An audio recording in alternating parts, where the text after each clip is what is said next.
नमस्कार दोस्तों, आप सबका स्वागत है मेरे YouTube चैनल के ऊपर जिसका नाम है प्रॉफिटेबल ट्रेडर।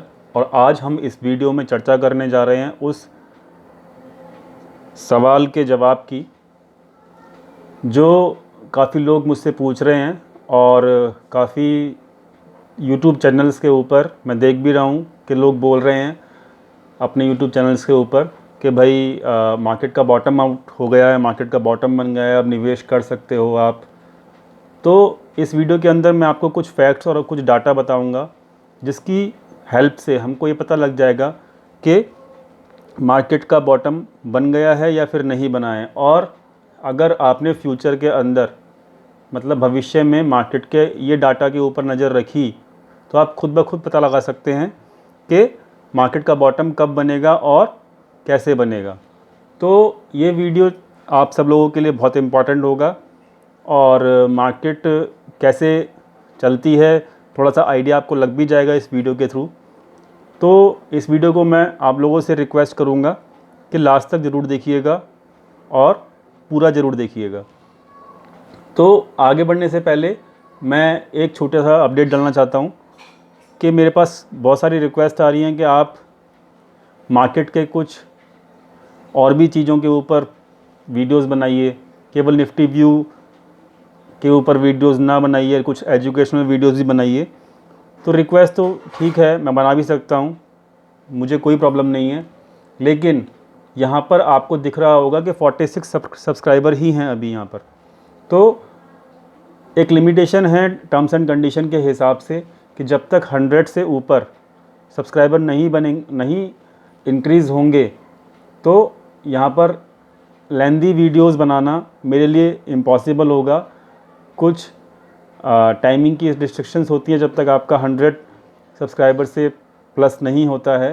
तो अगर आप लोग चाहते हैं कि आप लोगों को कुछ एजुकेशनल वीडियोस भी मिलें इस चैनल के ऊपर तो आप यहाँ पर सब्सक्राइब इस चैनल को ज़रूर करें और सब्सक्रिप्शन में इस चैनल की बढ़ाने में हेल्प करें।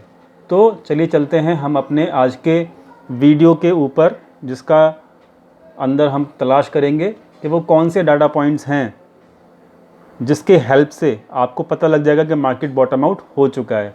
तो सबसे पहले मैं आपको ये बताना चाहता हूँ कि देखिए मार्केट में रिटेलर्स भी काम करते हैं, मार्केट में डीआईआई भी काम करते हैं, मार्केट में प्रोप्राइटर्स डेस्क भी काम करते हैं और मार्केट में एफआईआई भी काम करते हैं।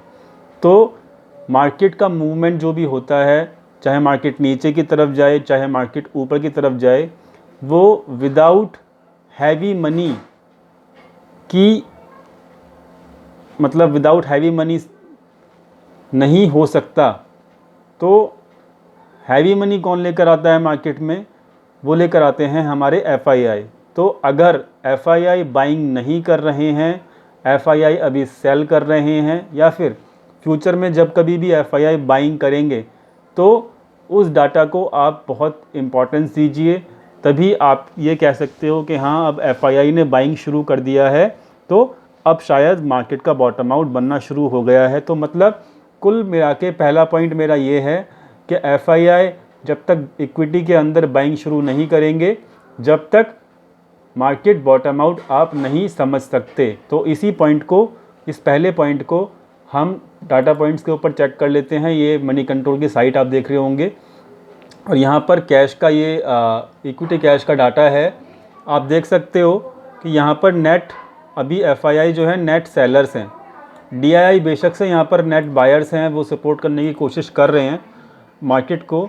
लेकिन यहाँ पर अभी भी मार्च के इस महीने के अंदर 58,000 करोड़ रुपया मार्केट से निकाला गया है इक्विटी में से and they are not investing their money, they are withdrawing their money. मैं बात कर रहा हूँ एफआईआई की। तो मैं पहले पॉइंट आप लोगों के लिए ये हो गया कि जब तक ये डाटा कुछ हफ्ते तक पॉजिटिव नहीं दिखेगा तो आप अंदाज़ा नहीं लगा सकते। आपको यही समझ में आना चाहिए कि मार्केट अभी बेरिश फेस में है, मार्केट अभी बुलिश नहीं हो सकता। क्योंकि जब तक एफआईआई इन्वेस्ट नहीं करेंगे तब तक मार्केट बॉटम आउट नहीं होगा और मार्केट ऊपर नहीं जाएगा। ये फैक्ट है और ये सत्य है। अब हम बात करते हैं दूसरे कुछ डाटा पॉइंट्स के ऊपर जिनके ऊपर आपको नज़र रखनी है। तो तो ये आपके पास सामने चार्ट है इंडिया विक्स का। तो एक यूनिवर्सल रूल तो मैं नहीं कहूँगा, लेकिन ये एक इम्पॉर्टेंट पॉइंट भी है कि देखिए, जब मार्केट को स्टेबल रहना होता है या मार्केट ऊपर होती है, तो आप यहाँ पर देख सकते हो जहाँ पर मेरा कर्सर है कि मार्केट का जो विक्स का लेवल है वो 17 से लेके और आपका 10 और 20 के अराउंड मार्केट रहता है, और मार्केट बड़ा अच्छे तरीके से स्टेबल रहता है। तो लेकिन अभी आप देख रहे होंगे कि ये 25 फरवरी से आपका विक्स जो है धीरे धीरे बढ़ना शुरू हुआ, और राइट नाउ इसने हाई बनाया है 86 का, और अभी भी ये 71 के आसपास चल रहा है। तो मेरा कहने का मतलब है, दूसरे पॉइंट के अंदर बात सिंपल सी मेरी ये है कि जब अगर मार्केट को बॉटम आउट होना है और मार्केट को बुलिश होना है उसके बाद, तो ये विक्स का नीचे आना बहुत ही ज़्यादा ज़रूरी है मेरे हिसाब से। अगर विक्स 20 के नीचे नहीं आता है, 10 और 25 के बीच में रेंज में नहीं रहता है, तो मार्केट बॉटम आउट नहीं समझिएगा, मार्केट का बॉटम समझ लीजिएगा, अभी नहीं बना है और अभी मार्केट बियरिश फेस में ही है।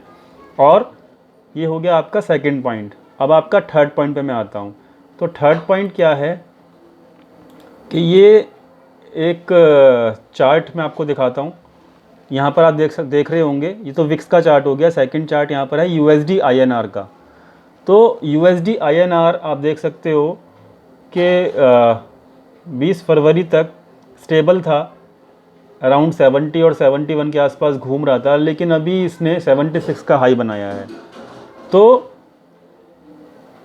अगर यूएसडी आईएनआर मतलब कि अगर रुपया कमज़ोर हो रहा है, तो यहाँ पर बहुत एक पॉइंट है समझने का, आपको समझना पड़ेगा यहाँ पर कि एफआईआई जो होते हैं डॉलर्स के अंदर पैसा लेकर आते हैं, और अगर रुपया कमज़ोर हो रहा है तो इट मीन्स कि उनका रेट ऑफ रिटर्न जो उनकी इन्वेस्टमेंट पे होगा वो उनको कम मिलेगा। तो इस कंडीशन के ऊपर क्या होगा कि एफआईआई जो है पैसा इन्वेस्ट नहीं करेगा जब तक कि ये यूएसडी आईएनआर वापस 70 से नीचे, 70 के अराउंड, 70 के अराउंड यूएसडी आईएनआर नहीं आता है, तब तक न्यू कोई मनी एफआईआई इन्वेस्ट नहीं करेगा। तो इसका भी नीचे आना बहुत ज़रूरी है, इंडिया विक्स का भी नीचे आना बहुत ज़रूरी है।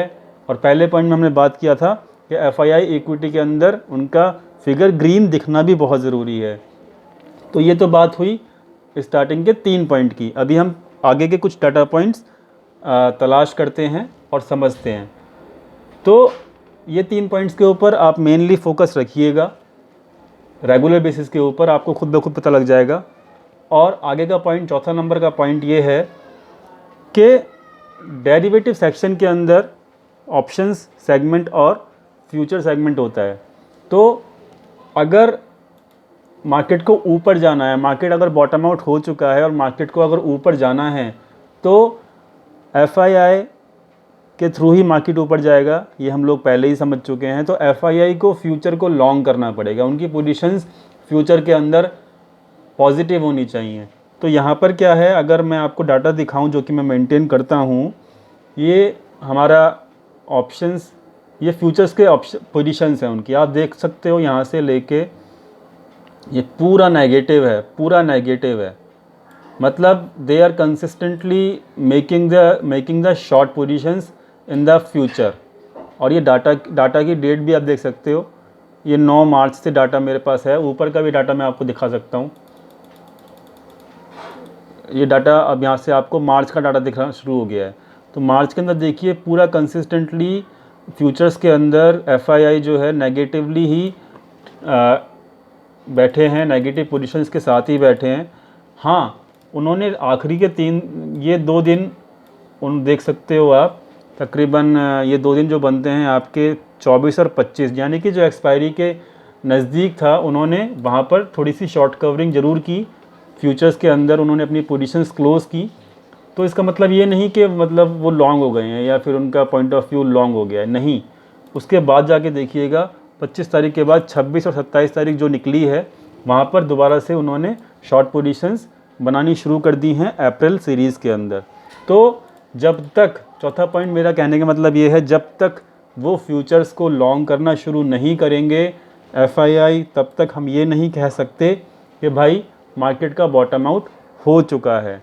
तो ये 4 पॉइंट हो गए। अब 5वां पॉइंट जो कि बहुत इंपॉर्टेंट है, होता क्या है कि जब मार्केट गिर रहा होता है, मैं आपको एक 5वें पॉइंट से पहले एक छोटी सी लॉजिक समझा देता हूँ कि जब मार्केट गिर रहा होता है तो वहाँ पर डीआईआई सपोर्ट कर रहे होते हैं, लेकिन वो डीआईआई जो होते हैं वो मार्केट को संभाल नहीं पाते गिरने से। उसके कारण ये होता है कि जो म्यूचुअल फंड्स का रिटर्न होता है, एनएवी होता है, तो वो क्या होता है नेगेटिव शो करना शुरू कर देता है। और आप जानते हो कि डीआईआई क्या कर रहा है पिछले 2 महीने से, डीआईआई केवल और केवल मार्केट में बाय कर रहा है, मार्केट को सपोर्ट करने की कोशिश कर रहा है, उसके बावजूद भी मार्केट गिर रहा है। इट मीन्स कि डीआईआई अभी जो है 2 महीने से लॉस में चल रहा है। और डीआईआई जो मनी यूज़ करता है वो म्यूचुअल फंड्स का करता है, जो कि एक जनता का पैसा होता है। उसके पास खुद का पैसा बहुत कम होता है, इंश्योरेंस का पैसा और हमारा जो सेविंग्स होती हैं जो हम म्यूचुअल फंड्स में लगाते हैं, वो सारा पैसा डीआईआई अभी यूज़ करता है। तो अगर हम म्यूचुअल फंड्स के डाटा को डेली बेसिस के ऊपर मेंटेन करें और वीकली और मंथली बेसिस के ऊपर अगर हम देखें, तो हमको समझ में आ जाएगा कि मार्केट की कंडीशन क्या है। मेरा कहने का मतलब ये है, 5वां पॉइंट ये है कि अगर रिडम्पशन म्यूचुअल फंड्स का ज़्यादा हो रहा है, सब्सक्रिप्शन से मतलब पैसा आ तो कम रहा है लेकिन निकाला ज़्यादा जा रहा है, तो इसका सिंपल सा मतलब ये है कि रिडम्पशन पे ज़्यादा फोकस कर रहे हैं लोग, म्यूचुअल फंड से अपना पैसा निकाल रहे हैं जो कि उन्होंने इन्वेस्ट कर रखा है। तो यहाँ पर डीआईआई के लिए ये एक टफ सिचुएशन होगा, मार्केट को सपोर्ट करने का सिचुएशन टफ होगा। तो यहाँ पर आप देख सकते हो कि ये मार्च का डाटा है यहाँ पे, जो कि मैं मेंटेन करता हूँ पर डे, म्यूचुअल फंड्स का डाटा भी मेंटेन करता हूँ 2 मार्च से लेके, और ये आपका 20 मार्च तक का डाटा है अभी। तो यहाँ पर आप देख सकते हो कि पूरे मार्च के अंदर जितना पैसा सब्सक्रिप्शन में डाला गया है उससे ज़्यादा पैसा जो है रिडम्पशन हो चुका है। और जो फिगर आ रही है नेट बेसिस के ऊपर अभी तक 20 दिन के डाटा के हिसाब से वो नेगेटिव आ रही है। लेकिन फरवरी में ऐसा नहीं था। फरवरी में ये फिगर जो थी फरवरी मंथ की, वो आप देख सकते हो यहाँ पर फरवरी का डाटा भी है, 3 फरवरी से लेके पूरा 28 फरवरी तक का, वो पॉजिटिव में थी।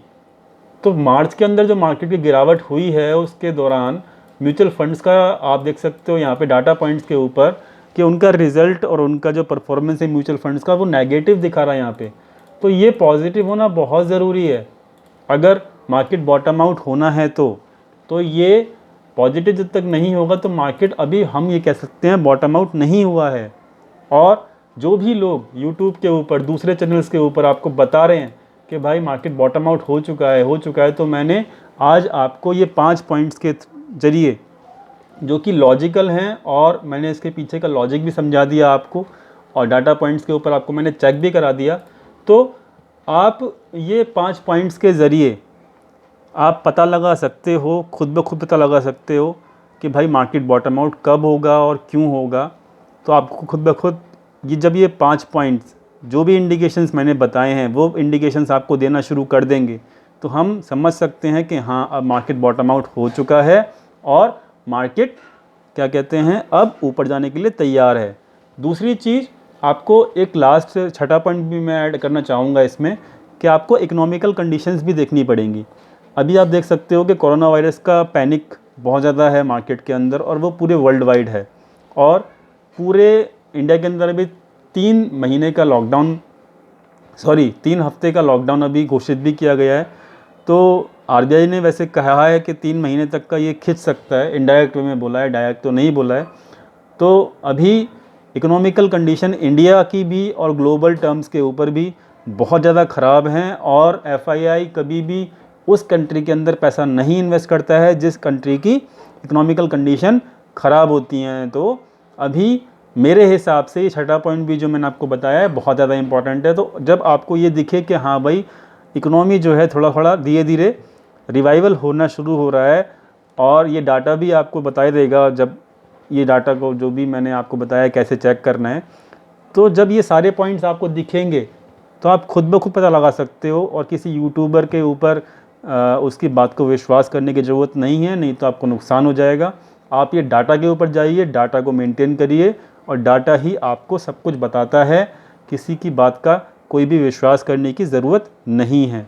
तो मुझे लगता है कि आपको ये समझ में आया होगा, ये 6 पॉइंट जो मैंने आपको बताए हैं कैसे चेक करने हैं और क्या क्या बातों का ख्याल रखना है। तो आपको खुद ब खुद अब समझ में आ जाएगा कि मार्केट बॉटम आउट कब हुआ है और आपको अपने इस क्वेश्चन का जवाब मिल भी गया होगा। तो उम्मीद करता हूँ कि आपको ये वीडियो समझ में आया होगा, पसंद आया होगा, और प्लीज़ सब्सक्राइब ज़रूर कीजिएगा। और भी एजुकेशनल वीडियोस आपको इस चैनल पे मिलेंगी फ्यूचर में जो कि आपकी हेल्प करेंगी। और मैं बहुत सारे वीडियोस लेके आ सकता हूँ, बट शर्त ये है कि आपको मेरे चैनल को ग्रो करने में हेल्प करना पड़ेगा। तो सब्सक्रिप्शन बढ़ाइए चैनल का, और मैं उम्मीद कर रहा हूँ कि मेरे को सब्सक्रिप्शन अभी बढ़ते हुए मिलेंगे। तो ये वीडियो पसंद आई हो तो इसको लाइक कीजिएगा और शेयर कीजिएगा अपने दोस्तों के साथ। तो इसी के साथ मैं अपनी वीडियो को क्लोज़ करता हूँ। Thank you so much.